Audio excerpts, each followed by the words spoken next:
companies revving up the number of vehicles they total. 7 Investigates found more people are taking a major financial hit after what seems like a minor accident.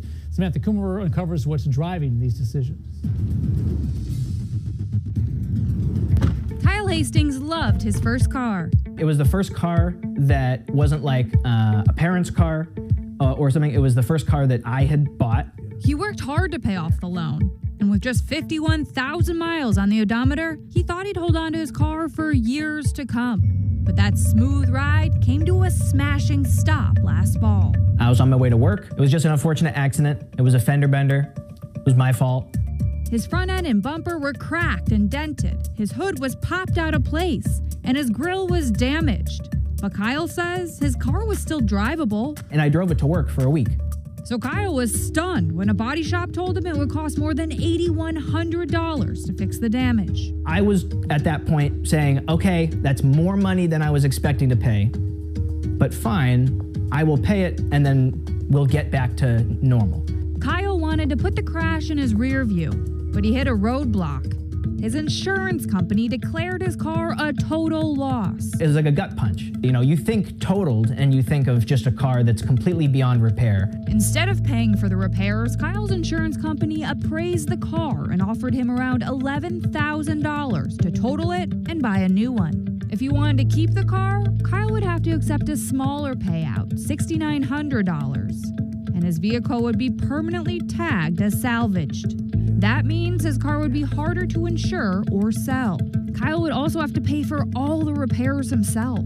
It really felt like I was trapped and I couldn't go anywhere. I was kind of forced to buy a new vehicle and not repair my car because I didn't want that salvage title stigma on the vehicle. Kyle is not alone. The number of cars being totaled by insurance companies is rising, according to a new auto industry analysis. Right now, nearly 1 in 4 collision claims end this way.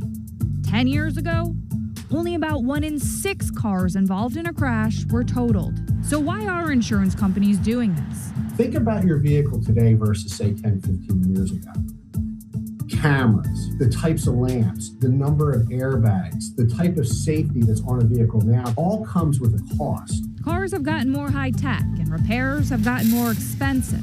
Now when insurers are deciding what to do with a damaged car, they look at the cost of repairs and compare that to the value of the car minus how much they get for the damaged car at auction. In Kyle's case, the repairs were $8,100 compared to the $11,000 his car was worth, minus the $4,100 the insurer could get at auction.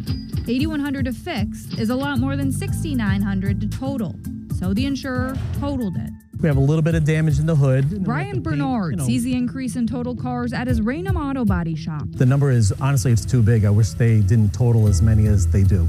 He says he's dealing with many frustrated customers who feel forced to give up their wheels.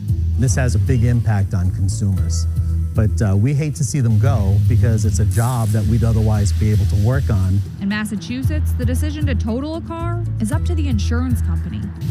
Unlike some states, there is no minimum amount of damage required before a car can be totaled. Instead, insurers get to do their own math to see if fixing a car could cost more than totaling it and selling it at auction. In our case, all of the cards are held by the insurance industry. Bernard says he would like to see more options for drivers after a crash.